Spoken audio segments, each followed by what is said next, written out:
Olá, bem-vindo à competência 2. Essa competência é formatar um site usando técnicas avançadas em HTML5.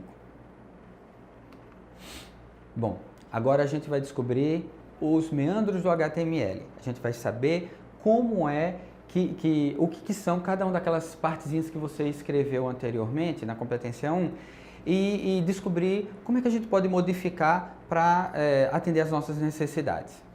Essa daqui é a estrutura básica de um documento HTML. Você pode observar que ela começa pelo nome doctype HTML. Ele era bem grande antigamente, hoje com HTML5 ele só é essa linha. Você pode alternar entre maiúscula e minúscula a parte do HTML, mas o doctype existe uma regra que especifica que ele tem que ser em maiúscula. E se você errar? Bem, o navegador ele vai fazer um trabalho de correção. Mas seu site ele pode ser visto não só para o navegador. O Google, quando ele vai indexar as páginas, para que o pessoal encontre sua página no site de busca, por exemplo, ele tem pequenos robôs que vão analisar o texto de seus arquivos. Então, se eles estiverem errados, pode ser que você não está fazendo da forma correta, pode ser que ele passe batido. Mas não só o robô do Google, tem a parte de usabilidade, de acessibilidade. Algumas pessoas elas podem ouvir as páginas web. Existem programas que vão ler a página para quem não consegue enxergar. E eles vão ter acesso à informação lida. Só que se você não faz as regras corretamente, não usa as regras corretamente, pode ser que esses programas eles não consigam ou se confundam. Então, essa parte do doctype, respeite. Ele é em maiúscula.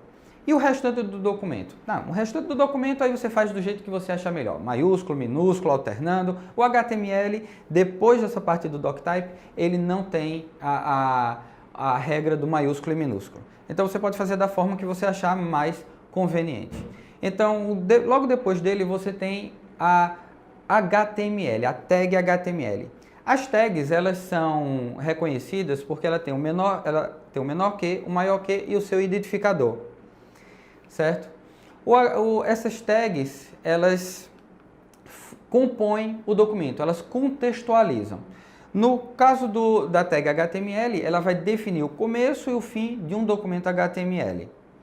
Dentro dele, você vai ver que tem outros dois elementos, a tag read e a tag body, certo? Que elas têm finalidades diferentes. Mas vamos nos ater à parte devido ao nosso tempo, a parte das tags. Lembre-se que no seu caderno de estudo tem todo o conteúdo que eu estou falando e mais. E esse mais, ele é importante. Então ele não fica resumido a nossa aula aqui. Você precisa, é uma necessidade que você leia o seu caderno de estudo e faça os exercícios propostos lá. Voltando. A tag, ela pode ser de duas formas. Ela pode ser em bloco ou inline. Então, se você observar aí, você tem meu parágrafo. Ele é o conteúdo, ele é um texto que a gente está dizendo que é um parágrafo. Então, a gente usa a tag P. Ela tem um início e um fim, porque o parágrafo ele vai ter um início e um fim, certo? E seu documento pode ter vários parágrafos, mas cada um deles precisa ter um início e um fim. E se você esquecer? Bem, o navegador corrige, mas é aquele probleminha. No caso de softwares de leitura, eles podem não entender o que você quis dizer. Essa daí é o bloco, aqui tem a tag bloco, aqui tem início e fim. A P sempre vai se comportar dessa forma, sempre vai ter um início, sempre vai ter um fim. E as tags que não tem que começam e terminam nela mesma. A imagem, a IMG, ela é uma tag que marca o lugar onde vai ser colocada uma imagem. Então ela não precisa um começo e um fim, ela só precisa marcar um lugar. Então a gente tem essas tags que são chamadas de inline. Elas finalizam com a barra e o maior que. Uma outra característica do HTML é a hierarquia. Então além de dar significado, dizer que ali é uma imagem, dizer que ali é um parágrafo, você vai ter tags dentro de tags. E isso daí vai formar uma hierarquia. Então observe que nesses quadrados que estão que estão formatando, estruturando o documento HTML, que a gente já viu anteriormente, você vai ver quadrados dentro de quadrados. Esses quadrados eles não podem se cruzar. Então você tem a tag HTML e a tag readBody, que estão uma acima da outra. Dentro delas você vai ter a tag title e dentro da body você tem o H1 e o P. Observe que cada caixinha ela está dentro de outra caixa. Não pode haver um cruzamento dessas linhas. Então você tem que prestar bastante atenção quando formatar seu documento HTML para que isso não ocorra. E se ocorresse, o que aconteceria? Você poderia ter uma situação dessa, tags aninhadas. Uma tag começa, ela não termina, e aí começa outra tag, ela não termina e finaliza uma outra tag. Então, nesse caso, o navegador ele vai tentar corrigir o seu erro. Ele vai colocar onde tem cantor fulano, ele para ali e ele coloca uma tag de fechamento. Quando ele acha o P, ele continua de tal, e então ele não acha a tag de fechamento. E aí ele coloca. Só que não era isso que você queria. Você simplesmente cometeu um erro juntando, aninhando tags que não poderiam ficar misturadas. Então, tenha muito cuidado com isso. E nomenclatura de arquivos HTML. Você pode colocar qualquer nome? Não. É uma outra atenção que você deve ter. A primeira coisa que você não pode nunca fazer, é acreditar que você pode colocar espaço. Você não pode criar um arquivo HTML, este espaço é espaço meu, espaço minha, espaço página. Esses espaçamentos, eles interrompem o nome. Então, quando termina e encontra um espaçamento, significa que não tem mais nada. Só que tinha, só que não, ele não vai entender. Então, isso daí nem é uma regra relativa à documentação HTML. Ela é uma regra relativa à internet, certo? Existem outras regras. Por exemplo, você não pode colocar caracteres especiais. Se você colocou a maiúscula e maiúscula, você tem que respeitar, nesse caso do nome dos arquivos. A recomendação é que use nomes simples. Nunca acentue e nunca coloque caracteres especiais. Também não faça nomes compostos, nomes separados. Tenha muito cuidado com a criação de nomes de arquivos. Esse daí é um layout de página, de uma página HTML. Ele pode ser feito por diversos programas ou até mesmo por um pedaço de papel. Observe que nessa estrutura sugerida, a gente vai ter caixas dentro de caixas.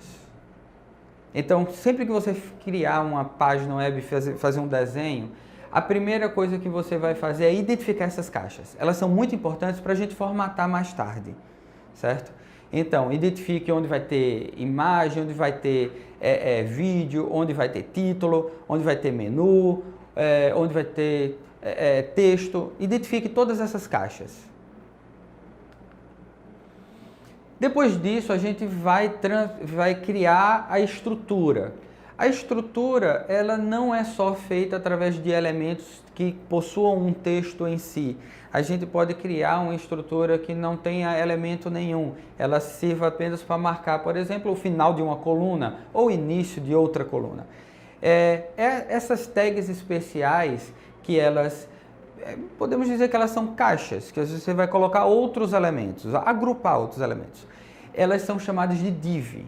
Elas são caixas divisórias. Ela define que aquele conteúdo pertence àquela caixa que está sendo dividida daquela outra caixa, certo? E, como eu disse antes, tags dentro de tags, caixas dentro de caixas. Então, observe aí nesse documento HTML que ele reflete aquele outro desenho anterior, que você tem uma div, que vai ser todo o conteúdo. Dentro dela a gente vai ter um cabeçalho, um menu, um conteúdo e um rodapé, que estão identificados por esses nomes: cabeçalho, menu, conteúdo e rodapé, certo? Apesar de poder usar acentuação, não use, certo? Evite sempre acentuação na identificação, tanto de arquivos quanto de elementos. Vocês observaram que apesar das divs, a gente tinha várias divs, elas serem iguais, a gente tinha um atributo que era o identificador. certo? O atributo é uma outra característica da tag. Ele pode dar leves modificações à tag. No caso da div, a gente vai ter o atributo ID e ele dá uma identificação. Podemos usar duas formas de identificar, o ID e a class. Só que existe uma diferença entre eles, existe por que usar um e por que usar outro. O ID, ele é único, ele é como seu documento de identidade. Se você tiver duas pessoas com o mesmo documento de identidade, vai dar uma bela de uma confusão. Então, num documento, numa página, você tem que ter elementos com IDs diferentes. Ele pode não ter o ID. Feito no nosso exemplo, a gente tinha o HTML e a tag HTML e a tag body que não tinham IDs. Mas as divs, elas eram iguais. Div. Mudando a hierarquia, não existia uma diferença entre elas. O ID, ele vai fazer essa diferença. E o ID, ele vai ter o nome que você quiser. Cabeçalho, rodapé e por aí vai. A class, ele também identifica, mas nesse caso ele é um conjunto identificado. Como assim um conjunto identificado? A gente tem o documento de identidade para identificar cada uma das pessoas. A gente sabe que elas são diferentes por causa do documento de identidade, mas todas elas são pessoas, que são diferentes, por exemplo, de computadores. Então, pessoas é uma classe de objetos. Computadores é uma classe de outros objetos. A gente também identifica eles, mas eles são um grupo. Então, no class, você pode repetir. É naquela necessidade que alguns elementos, por exemplo, alguns títulos vão ficar pintados em vermelho. Então, a gente identifica colocando class vermelho, class vermelho, class vermelho. E tudo que tiver identificado com a classe vermelho, aí a gente define a regra para ela ser pintada de vermelho, certo? Então, o ID e o class servem para identificação. O ID é único e o class é quando a gente quer pegar um monte de elemento diferente ou igual, um monte de elemento, e colocar uma identificação comum para todos eles. Observe agora aí no slide que a gente tem uma tag chamada iframe. Ela vai ser necessária para o nosso site para colocar páginas dentro de páginas. Esse frame é um elemento que, quando exibido no navegador, ele pega uma outra página e mostra dentro dele. Então, observe aí no navegador que a gente tem uma página index.html, que ela é completa no navegador, e dentro dela a gente vai ter um retângulo. Esse retângulo é o iframe. E esse iframe, ele está mostrando uma outra página, nesse caso a página biografia. Então, quando a gente estiver trabalhando no nosso site, a gente vai usar esse artifício do iframe para sempre estar na mesma página, só que nesse quadradinho a gente mostrar páginas diferentes. É um recurso a mais, um artifício legal que a gente vai usar. Quando a gente tiver necessidade de exibir listas, então a gente utiliza uma tag apropriada para ela. Na verdade são duas. A gente tem listas ordenadas e listas não ordenadas. A lista ordenada, ela possui uma ordem, então ela vai possuir uma numeração. 1, 2, 3, ou A, B, C, ou a numeração romana, I, 2I, 3I. Então ela vai ter uma ordem definida por uma determinada numeração, certo? A lista não ordenada, ela vai ter apenas os pontos. Então, ela pode ter um determinado desenho ou, se você não alterar nada, ela vai ter as bolinhas que identificam os itens dessa lista, certo? Então, aí no código que vocês estão vendo, como é que a gente constrói listas? Uma lista não ordenada, a gente coloca o L. Então, você tem a tag UL inicial, a tag UL final. E dentro dela a gente vai ter os itens da lista. Então a gente vai ter LI, que vai ser a tag que vai definir um item da lista. E na lista ordenada é a mesma coisa, só que em vez de você botar UL, você coloca OL, certo? Dados tabulares. Os dados tabulares, eles são exibidos em uma tabela. Então, como vocês podem ver aí o resultado no navegador, dia, mês e local, a gente tem uma tabela de uma agenda de shows. E como é que a gente constrói uma tabela? A tag que define uma tabela, as informações, os dados tabulares, ela é table. Então você vai ter table inicial, a tag, e table final. Aí está cortado, não dá para ver, mas no caderno de estudo está completo o código. Você pode copiar e ver no navegador por si só. Cada tabela ela vai possuir uma linha. Essa linha é definida por TR. Então você vai ter a tag TR inicial e vai ter uma tag TR final. Então sua tabela ela é construída por linhas. Cada linha, uma TR final, uma TR inicial, uma TR final. TR inicial, TR final. E os itens dessas linhas, eles são colocados com a TH no caso de um cabeçalho e TD no caso de um item. Então observe aí na exibição, no navegador da agenda, você vai ter dia, mês e local é uma linha. Ele é uma linha de títulos. Esses títulos, dia, mês e local, ele vai ser colocado com TH. Ele é opcional, você pode não colocar se não houver necessidade. E os dados, eles são colocados, 5 junho, Petrolina. Esses dados, cada um deles, eles vai ser colocado em TD. Então o 5 ele vai ter um TD, o junho ele vai ter um TD e o Petrolina vai ter um TD, uma tag.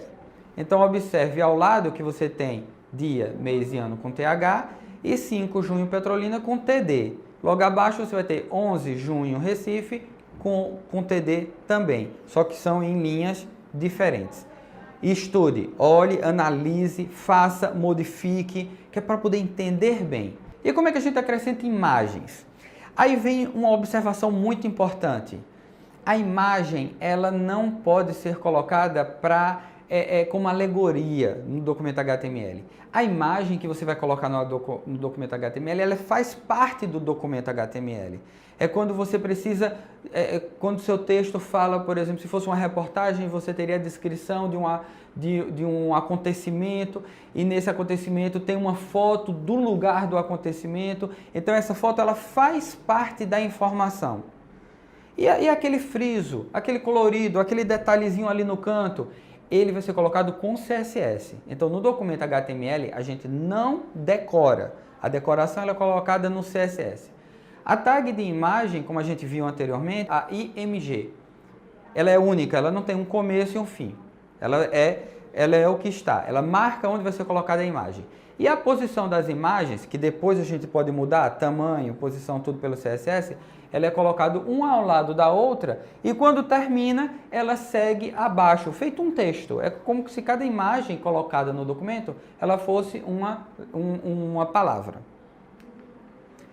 Aí a gente tem também o formulário. O formulário é uma forma de comunicação com o usuário. Por enquanto a gente vai saber que ele existe, mas ele é mais usado quando a gente tem uma aplicação no servidor que vai interpretar esses dados. Então no HTML a gente só mostra os itens, os elementos do formulário. Eles são vários. Então para você criar o seu formulário, você usa a tag form. Então, form vai ter dois atributos essenciais. Ele pode ter mais, mas esses dois são essenciais. O action e o method. O action, ele diz para onde os dados vão. A URL diz para onde os dados vão. E o method, ele diz se vai ser... temos dois métodos, o get e o post. No caso de formulários, a gente usa só o post mesmo, porque ele é o melhor. Cada um dos elementos, ele vai ter uma característica. Nesse nosso exemplo daí, a gente tem quatro elementos, só que de 3 tipos. O input type text, o input type e-mail, eles são muito parecidos, eles são do tipo input. A gente tem o text area, que tem uma tag de começo e fim, e o input type submit, que ele vai fazer, que ele mostra o botão para poder enviar. Certo? Então, dê uma olhadinha, mais informações no seu caderno de estudo. O link, ele vai ligar uma página a outra. Então, você observe aí no slide que a tag de link, ela tem um começo e um fim, e ela é apenas a letra A, certo? Ela vem de âncora, anchor. Então, esse aí é o resultado final de todo aquele código mostrado anteriormente. Agora, olhe o caderno de estudo, porque a gente vai usar várias páginas. E siga ele para um melhor entendimento.